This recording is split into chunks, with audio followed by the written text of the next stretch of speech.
गोपी माने हम सोचते हैं स्त्री आती है, कृष्ण माने पुरुष, पुरुष के साथ नृत्य करती है।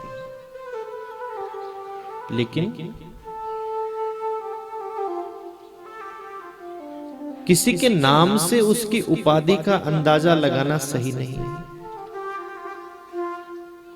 हमारा ये मानना है गोपियां स्त्री है, लेकिन गोपियां स्त्री नहीं है।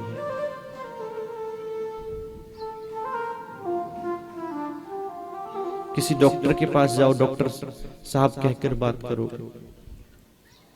लेडीज डॉक्टर के पास जाओगे तब भी उसको डॉक्टर ही कहा जाएगा।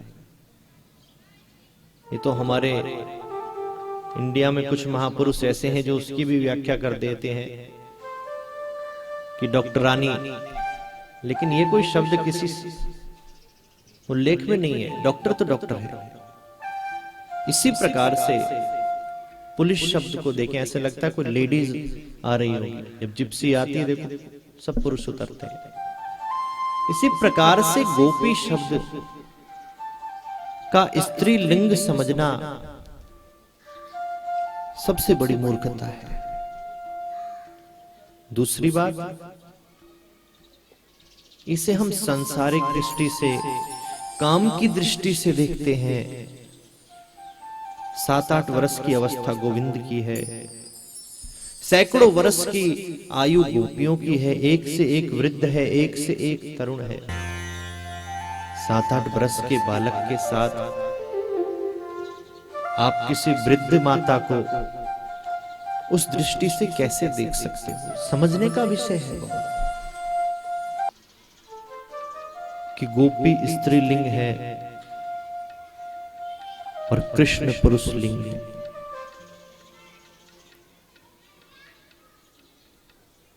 कुछ गोपियों की तो ऐसी व्याख्या की गई कि उनके घर वालों ने आने ही नहीं दिया, घर के बाहर ताला लगा दिया, बिना शरीर के अपनी आत्मा से ही सबसे पहले वो गोपी गोविंद के पास पहुंची। क्या है गोपी? भगवान राम जब दंडकारण्य के वन में गए, बड़े बड़े संत मिले, ऋषि मुनि मिले, जिनकी हजारों हजार वर्ष की आयु है। कई बार युग बदल गए हैं, लेकिन संत ऐसे के ऐसे ही बैठे हैं। उन संतों के मन में एक इच्छा पैदा हुई, प्रभु हम आपके गले लगना चाहते हैं। भगवान ने कहा लग लो। बोलो कैसे लगाओगे? बोलो कैसे लगाया जाता है?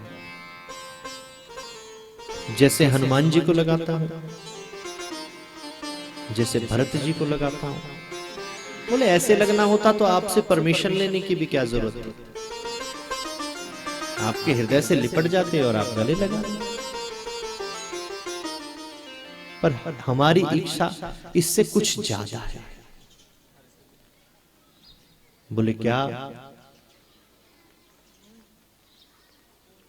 जब आपके हृदय में बहुत प्रेम उमड़ता है, जैसे आप मां जानकी को अपने हृदय से लगा लेते हो, ऐसे हम आपके हृदय से लगना चाहते हैं। भगवान ने कहा यह जन्म तो मेरा मर्यादाओं में बंधा हुआ है, अवश्य तुम्हारी इस इच्छा को पूर्ण करने के लिए मैं द्वापर में कृष्ण बन के पधारूंगा, तुम सब गोपी बनकर वहां आ जाओ। वेद के जितने भी मंत्र हैं वो सब गोपी बनकर पधारे हैं। वराह अवतार भगवान ने लिया, जितनी सूकर कन्याएं मिली सब गोपी बनकर पधारी हैं। राजा बलि के यहां बामन बनकर गए, जितनी भी दैत्य कन्याएं मिली भगवान के रूप को देखकर मोहित हो गई, सबको भगवान ने गोपी बनाकर बुला लिया।